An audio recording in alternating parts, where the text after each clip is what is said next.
오늘 함께 읽은 본문의 말씀을 가지고 하나님께 칭찬받는 자라는 제목으로 이 시간 함께 하나님의 말씀을 나누려고 합니다. 여러분, 한국에는 특별 사면 제도라는 것이 있습니다. 죄를 짓고 그 대가를 치르고 있는 그 특정한 자에게 그 사면심사위원회 심의를 거쳐서 남은 형의 집행을 면제하는 그런 제도입니다. 쉽게 말하면 교도소가 아니라 그 사람에게 자유를 허락해 주는 것인데, 그 특별 사면의 최종 승인권자가 대통령입니다. 그 권한이 법으로 규정되어 있기 때문에 대통령이 특별 사면을 승인하면 그 사면 대상인 사람이 자유를 얻게 되는 것이죠. 여러분, 우리가 받은 그 구원이 이처럼 특별 사면과 같습니다. 죄인인데 죄가 없다라고 인정을 해 주시는 것이죠. 죽을 수밖에 없는 우리에게 영원한 생명을 허락해 주시는 것입니다. 그 구원의 최종 승인권자는 바로 하나님 아버지입니다. 그리고 그 일을 아들 예수 그리스도의 십자가를 통해서 승인해 주셨기 때문에 죄인인 우리가 예수 그리스도를 통해서만 천국에 들어갈 수 있게 된 것입니다. 오늘 본문은 그것을 정확하게 우리에게 말씀하고 있어요.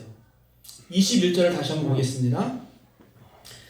다시 이르시되 내가 가리니 너희가 나를 찾다가 너희 죄 가운데서 죽겠고 내가 가는 곳에는 너희가 오지 못하리라. 아멘. 하나님의 아들인 예수님이 우리를 구원하시기 위해서 이 땅에 오셨습니다. 그러나 영원히 계시지 않죠. 주신 사명을 다 이루면 아버지의 곁으로 다시 돌아가십니다. 그런데 우리를 위해서 이 땅에 오신 그 메시아를 바로 눈앞에서 보고 그분의 말을 듣고 있음에도 그들의 환상 속에 있었던 로마의 압제로부터 자신들을 군사적 승리와 함께 자유를 주실 수 있는 그런 메시아를 그들이 지금 찾고 있었습니다. 결국은 예수님을 알아보지 못하는 그 종교 지도자들의 그 무지함 때문에 예수 그리스도를 십자가에 못 박아 죽게 하는 죄를 짓게 되고, 예수님이 부활하셔서 가실 그 하나님의 나라 천국에 들어가지 못할 것이라고 하는 폭탄 선언을 하고 있는 것입니다. 그런 폭탄 선언을 하고 있음에도 불구하고 그들은 예수님이 가시는 곳에 자신들이 가지 못한다는 그 예수님의 말씀을 이해하지 못하고 엉뚱한 말을 하죠. 22절입니다. 읽겠습니다. 유대인들이 이르되 그가 말하기를 내가 가는 곳에는 너희가 오지 못하리라 하니 그가 자결하려는가? 아멘. 지금 유대인들이 말하는 부분인 그가 자결하려는가 라고 하는 이 원문을 보게 되어지면 헬라어로 메티라고 하는 단어를 사용합니다. 이 메티는 부정적인 대답을 기대할 때 쓰는 의문사입니다.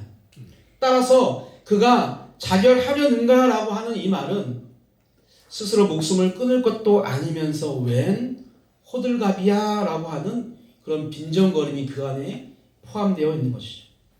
그리고 유대인들은 하나님의 택함을 받은 백성으로 자신들은 반드시 천국에 갈 것이라는 확신이 있었기 때문에 예수가 만일 자결한다면 우리가 알고 있는 법상 지옥에 갈 텐데 천국으로 갈 우리가 당연히 따라갈 수 없을 것이라고 하는 또한 그런 빈정거림도 그 안에 포함이 되어져 있는 것이죠.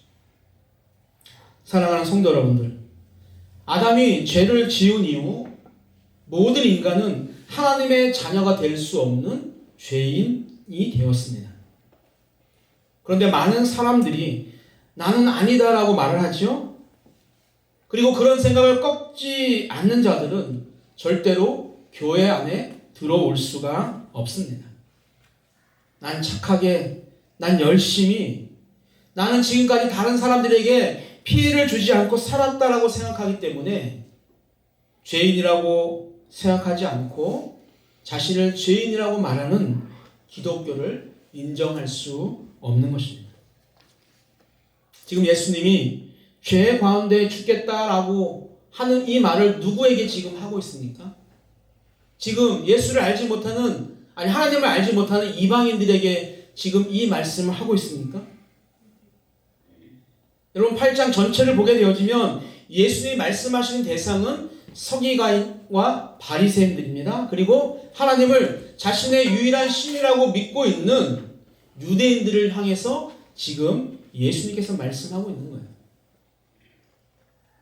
요한복음 8장 3절을 보게 되어지면 서기관들과 바리새인들은요, 음행 중인 그 여인을 현장에서 붙잡아서 예수님에게로 데리고 와서 모세의 율법을 설명할 정도로 율법에 아주 정통한 사람들이었습니다.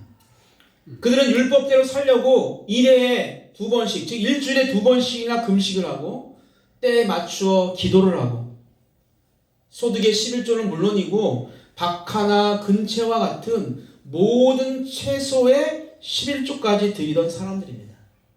그리고 그들이 믿었던 모세 오경을 처음부터 끝까지 다 외우기까지 했던 사람들입니다. 그들은 절대로 가늠하는 여인과는 다르다고 생각하고 있었고, 가늠한 그 여인들을 돌로 쳐 죽이라고 하는 그 모세의 율법을 예수님께 들이대면서 지금 자신들의 정결함과 거룩함을 예수님께 인정받으려고 했습니다. 그러나 너희 중에 죄 없는 자가 먼저 돌로 치라고 하는 그 예수님의 말씀에 에덴 동산에서 선악을 알게 하는 그 나무의 열매를 먹고 두 눈이 밝아져서 자기들이 벗은 것을 알게 되어져서 무화과 나무로 입으로 옷을 만들어 입고 하나님이 부르실 때 제가 벌거벗은 것이 두려워 숨었습니다 라고 말하는 그 아담과 하와처럼 그 자리를 떠나고 말게 되죠. 예수님 그들에게 말씀합니다. 내가 세상의 빛이니 나를 따르는 자들은 결코 어둠 속에 다니지 않고 생명의 빛을 얻게 될 것이다. 그렇게 말씀하시면서 서기관들과 바리새인들의 진짜 모습은 빛이신 예수를 따르지 않고 말씀을 믿지 않는 어둠이다라고 지금 말씀을 하고 있는 거예요. 그런데 또다시 2명 이상이 증언을 해야만 증거나 증인으로 채택할 수 있다고 하는 그 율법을 또 들이대면서 지금 예수 너는 혼자 하는 말이니까 거짓말이라고 하면서 예수의 말씀을 끝까지 받아들이려고 하지 않습니다. 그때 예수님께서 나는 혼자가 아니라 나를 보내신 아버지와 함께 하고 있기 때문에 내 증언, 내 말이 참이다라고 말씀해요. 그럼에도 서기관들과 바리새인들을 굽히지 아니하고 네 아버지가 누구냐라고 물어보죠. 너 아버지가 묵수 요셉이라는 것을 내가 알고 있고 그 아버지는 이미 오래전에 돌아가신 것을 죽은 것을 내가 알고 있는데 어서 거짓말이야 라고 하는 것이죠. 그때 예수님은 그들에게 이렇게 말씀합니다. 요한복음 8장 우리 19절입니다. 읽겠습니다. 이에 그들이 묻되 내 아버지가 어디 있느냐? 예수께서 대답하시되 너희는 나를 알지 못하고 내 아버지도 알지 못하는도다. 나를 알았더라면 내 아버지도 알았으리라. 아멘. 그들은 하나님이 선택한 위대한 그 민족으로 모세의 율법을 잘 알고 철저히 지키고 또 하나님을 잘 알고 있다라고 자부했지만 예수님은 그들에게 뭐라고 이야기합니까? 너희가 나를 알지 못하는 것을 보니 내 아버지도 알지 못하는 것이 확실하다고 하면서 지금 그들의 모든 생각과 행동을 부정하시면서 책망하고 있는 것입니다. 그리고 오늘 본문은 그들의 잘못된 믿음의 현 상태를 자세하게 설명을 하고 있는 것입니다.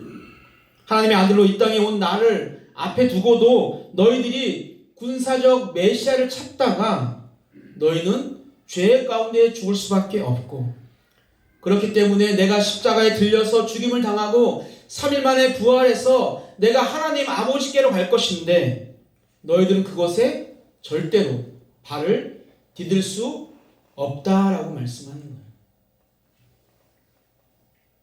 우리 안에 아직도 내가 무엇인가를 열심히 해서 구원받는 것이 너무나도 당연하다고 생각할 때가 있습니다. 특별히 신앙생활을 열심히 하면 할수록 그런 마음들이 우리 안에 있죠. 도대체 나 같은 사람이 천국을 못 가면 누가 천국에 갈 수 있냐라고 그렇게 교만할 때가 우리 안에 있다라는 것입니다. 그러나 기억해야 할 것은 우리의 그 어떠한 행위도 우리를 구원으로 이끌 수 없다는 거예요. 우리는 날마다 그 고백을 해야만 합니다. 우리는 예수님과 다른 출발을 했다는 것을 우리는 인정해야 해요. 우리 23절입니다. 읽겠습니다. 예수께서 이르시되 너희는 아래에서 났고 나는 위에서 났으며 너희는 이 세상에 속하였고 나는 이 세상에 속하지 아니하였느니라. 아멘. 여러분, 우리는 하나님의 자녀입니다. 맞습니까? 예, 그것은 확실해요. 만약에 여기서부터 아래서만 한 분이 있으면 참 위험한 거예요. 우리는 하나님의 자녀가 맞습니다. 그러나 우리가 인정해야 할 것은요, 예수님은 영원 전부터 하나님과 함께 계셨고 하나님과 함께 온 우주 만물을 지으신 창조주이고 우리는 창조주에 의해서 지음받은 그런 피조물이라는 것입니다. 우리가 영원한 생명을 누릴 수 있는 이 구원을 받은 것이 당연한 것이 아니라 전적인 하나님의 은혜라는 사실을 우리는 잊지 말아야 합니다. 우리는 창조주 하나님의 사랑으로 이 땅에 보내주신 예수님이 없이는 죄 가운데 죽을 수밖에 없는 죄인인 것이에요. 그래서 우리가 죽음에서 벗어나기 위해서 할 수 있는 것은 없다는 거예요. 예수님은 그것을 확정적으로 우리에게 말씀하세요. 24절입니다. 읽겠습니다. 그러므로 내가 너희에게 말하기를 너희가 너희 죄 가운데서 죽으리라 하였노라. 너희가 만일 내가 그인 줄 믿지 아니하면 너희 죄 가운데서 죽으리라. 아멘. 아래에서 났고 세상에 속한 우리는 죄 가운데 죽을 수밖에 없는 존재라는 말입니다. 오늘 이 구절을 보면 너희 죄 가운데 죽으리라고 하는 이 구절을 2번이나 반복하죠. 그래서 인생에 있어서 가장 불행한 일이라고 우리가 생각하는 이 죽음이 스스로 하나님의 백성임을 자부하고 있는 유대인이라 할지라도 하나님이 선택하신 유대인이라 할지라도 아버지께서 보내주신 예수 그리스도를 내가 메시아로 내가 주로 인정하지 않으면 어떻게? 죄 가운데 죽을 수밖에 없게 된다라고 하는 그런 무서운 경고의 말씀입니다. 그런데 그 일에서 벗어날 수 있는, 즉 죄에서 죽지 않을 수 있는 방법도 같이 우리에게 소개하고 있는 거예요. 바로 예수 그리스도가 메시아라는 것을 내가 믿는 것이죠. 그 순간 나는 죄로부터 죽음으로부터 영원한 생명으로 옮겨지게 된다는 것입니다. 아멘. 사랑하는 우리 산돌교회 성도 여러분들, 예수 그리스도만이 우리를 영원한 생명으로 인도할 수 있는 유일한 길입니다. 그래서 예수님은 내가 곧 길이요 진리요 생명이니 나로 말미암지 않고는 아버지께로 올 자가 없다라고 당당하게 말씀하실 수 있는 것입니다. 다시 한번 말씀드리지만 우리 스스로 구원으로 갈 수 있는 방법은 없습니다. 가을이 되면 사과나무에, 감나무에 빨간 사과와 아주 다홍색 그 감이 열리게 되어지죠. 아무도 따지 않으면 어떻게 됩니까? 썩어요? 땅에 떨어지죠. 뭐 까치가 먹기도 하고 하여간 땅에 떨어지게 됩니다. 이것을 본 뉴턴이 무엇을 발견한 거예요? 떨어진 사과를 발견했습니까? 만유인력이라는 것을 이제 그것을 통해 증명을 하는 것이죠. 그런데 여러분, 사과를 땅에 떨어지지 않게 하는 방법이 있습니다. 어떤 방법이 있을까요? 어떤 무형의 힘이 그 사과가 떨어지지 않도록 아래서 떠받치고 있으면 그 사과는 영원히 떨어지지 않아요. 중요한 것은 사과가 떨어지지 않는 이 현상이 사과는 아무것도 한 것이 없다는 거예요. 어떤 유형의 힘이 받치고 있는 것 뿐이죠. 우리가 구원을 얻게 된 것도 바로 이와 같습니다. 내가 행동을 해서 내가 무엇인가를 해서 갖게 된 것이 아니라는 거예요. 오직 예수 그리스도가 십자가 그 위에서 흘리신 보혈의 피 때문에 우리가 구원을 얻게 된 것입니다. 그런데 본문에 나오는 자들은 네가 누구냐라고 하면서 예수님의 말을 전혀 믿으려 하고 있지 않지요. 네가 누구의 아들인지 내가 다 알고 있다고. 어디서 거짓말하냐고. 그리고 내가 모세 율법을 철저히 지금까지 지키고 죄를 짓지 않고 내가 최선을 다해 살고 있는데 무슨 말도 안 되는 소리를 하고 있냐라고 이야기하는 것이죠.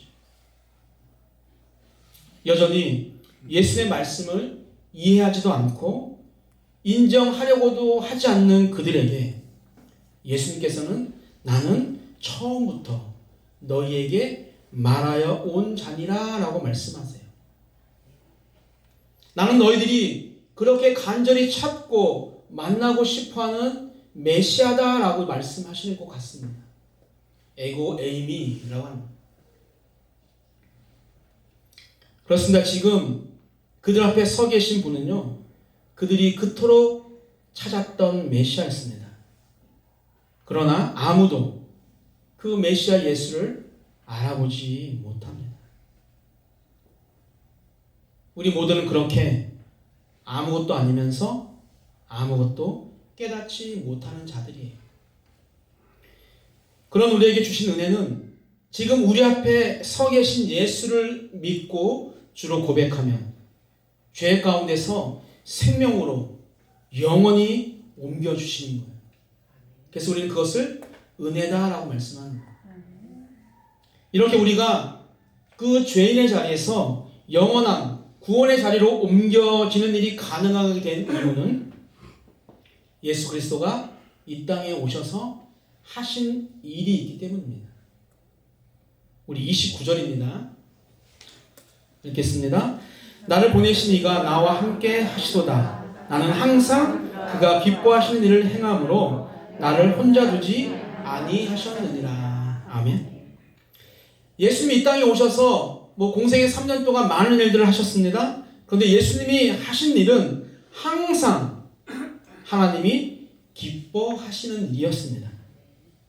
여러분, 기뻐하신다라는 단어는요, 만족스러운, 또 마음에 드는, 기꺼이라는 그런 뜻을 가지고 있습니다. 그런데 예수님도 다른 생각이 있었어요. 그래서 십자가의 죽음을 앞에 두고 이 잔을 내게서 떠나가게 해달라고 기도를 하셨던 것이죠. 이 말은 나도 십자가를 지는 것이 싫습니다 라는 그런 의미입니다. 그러나 예수님은 늘 하나님이 기뻐하시는 것이 무엇인지를 고민하셨어요. 자신이 원하는 일이 아니라 하나님이 기뻐하시는 일이 무엇인지 고민하고 결국에는 그 일을 항상 하셨습니다. 땀이 피가 될 정도로 잠시 동안 떨어져야만 하는 그 아버지와의 그 떨어짐 때문에 괴로워하셨지만 결국은 하나님 아버지가 기뻐하시는 일에 순종하고 십자가의 죽음의 길을 가신 거예요.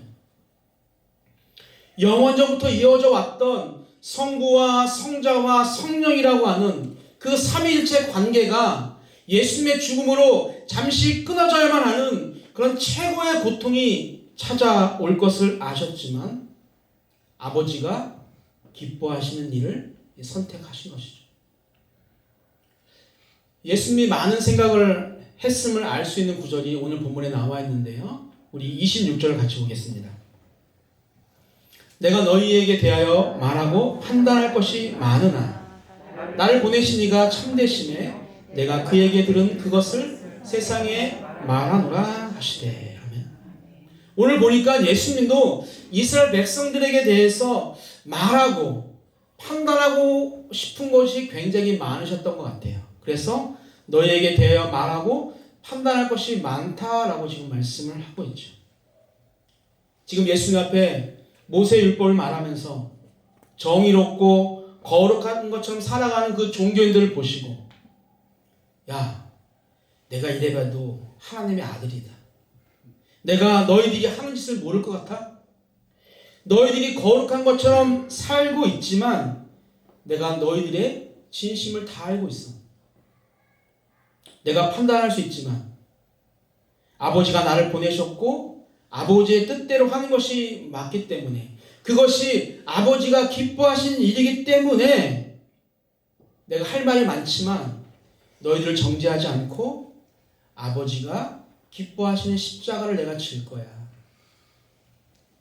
이것이 이 땅에 오신 예수님의 삶이었고 그 행동이 바로 하나님이 기뻐하시는 행동이었습니다. 우리는 오늘 예수님의 삶을 통해서 신앙인, 즉 기독교인인 우리가 어떠한 삶을 살아야 하는지를 반드시 깨달아야 합니다. 예수님은 항상 하나님이 기뻐하시는 일만 생각하고 행동하셨어요. 그렇다면 하나님이 기뻐하시는 일은 과연 무엇일까요? 다른 것이 아니라 우리를 사랑하시는 거예요. 요한복음 3장 16절 보면 하나님이 세상을 이처럼 사랑하사 독생자를 주셨으니 라고 말씀하죠. 하나님께서 독생자 예수 그리스도를 이 땅에 인간의 몸으로 보내신 것은 하나님께서 세상, 즉 인간을 사랑하시기 때문이라는 거예요. 그리고 오늘 본문에서 예수님은 항상 하나님이 기뻐하시는 일을 한다라고 말씀하잖아요. 그래서 예수님은 하나님이 기뻐하시는, 우리를 사랑하시는 일, 그것 때문에 십자가의 죽음을 감당하신 것입니다. 사랑하는 성도 여러분들, 우리가 교회를 섬기면서 이제 많은 일들을 하게 됩니다. 그런데 그 일들이 정말로 성도와 교회를 사랑해서 하는 일인지 아니면 나를 위해서 하는 일인지를 우리는 매번 생각을 해보아야 합니다. 신앙생활 하다 보면 정말 오늘 당장이라도 연을 끊고 싶은 사람들이 내 앞뒤 좌우에 앉아있지 않습니까? 왜 내가 가슴을 졸여가면서 내가 이곳에서 신앙생활을 해야지라고 생각할 때가 가끔 있지 않아요? 그럴 때마다 과연 하나님이 기뻐하시는 것은 무엇인지를 우리는 생각해 보아야 합니다. 예수님이 정말로 그렇게 땀이 피가 될 정도로 십자가를 피하고 싶었지만 하나님이 기뻐하신 일이기 때문에 끝까지 그 자리를 지키심으로, 그 십자가를 지심으로 우리를 구원의 자리로 옮기셨던 것처럼 우리도 그 사람을 끝까지 사랑함으로 함께 걸어가야 합니다. 아멘. 목사님, 제가 신앙이 좀 잘하고 성격도 한 3독하고 내 삶과 여건이 누군가를 사랑할 수 있을 만큼 여유가 생기면 그때 제가 한번 사랑하겠습니다라고 생각한다면 여러분, 그런 마음으로는 절대 사랑할 수 없습니다. 그날이 오지 않을 확률이 훨씬 더 많기 때문이에요.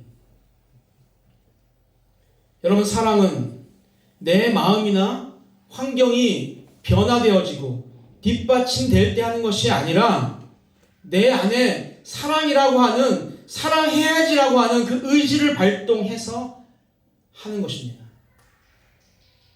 하나님이 사랑하시는 세상에 보냄을 받은 그 예수가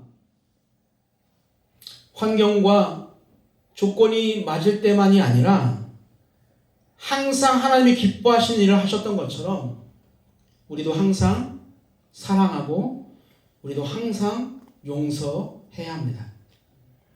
그럴 때 놀라운 일이 벌어지는 거예요. 항상 하나님이 기뻐하신 일을 하신 예수님을 오늘 말씀을 보니까 혼자 있게 하지 않으시고 함께 하셨다라고 말씀하잖아요. 그랬던 것처럼 우리가 그렇게 항상 사랑하고 우리가 항상 용서할 때 하나님도 우리를 절대로 혼자 내버려 두지 않으시고 우리와 영원토록 함께 하실 것입니다. 그리고 이 말을 뒤집어서 설명하면 내가 항상 하나님이 기뻐하신 일을 할 수 있도록 우리 곁에서 도와주겠다라는 그런 말씀이기도 합니다. 다시 말씀드리지만 어떤 환경과 여건이 되어서 하나님을 사랑하고 이웃을 사랑하는 것이 아닙니다. 우리가 하나님을 사랑하고 이웃을 사랑할 때 우리의 환경과 여건과 마음이 변화되는 거예요. 이것이 맞는 순서입니다. 사랑하는 우리 산돌교 성도 여러분들, 지난 주일에 아멘, 알겠습니다 라고 하는 그런 믿음에 대해서 여러분들에게 말씀을 드렸다면 오늘은 하나님이 무엇을 기뻐하신지를 고민하고 생각하는 자가 되라고 말씀드리고 싶습니다. 사랑하는 사람이 무엇을 기뻐하는지를 고민하고 생각하고 행동할 때 그 사람은 상대방으로부터 칭찬을 듣고 사랑을 받을 수밖에 없습니다. 고기를 먹고 싶은데 매일 채소만 사줘봐요. 나는 채소를 먹어야 사는데 매일 고기를 사준다고 생각을 해보십시오. 나는 클래식 음악을 좋아하는데 매일 그죠? 뽕짝을 틀어준다고 생각을 해보세요. 나는 워십 같은 것을 찬양하고 싶은데 목소리로 하나님을 찬양하라고 하면 그것은 사랑이 아닌 것이죠. 우리가 하나님께 칭찬을 듣고 사랑을 받을 수 있는 방법은 하나님이 무엇을 기뻐하시는지를 늘 고민하고 그 일을 항상 하는 것입니다. 2022년 남은 시간은 물론이고 앞으로 주어질 많은 시간을 내 생각과 내 기쁨대로 살아가는 것이 아니라 하나님이 기뻐하시는 삶을 생각하고 우리가 살아감을 통해서 오늘 말씀의 제목처럼 하나님께 칭찬받는 우리 산돌의 모든 성도님 되시기를 주님의 이름으로 축복합니다. 아멘.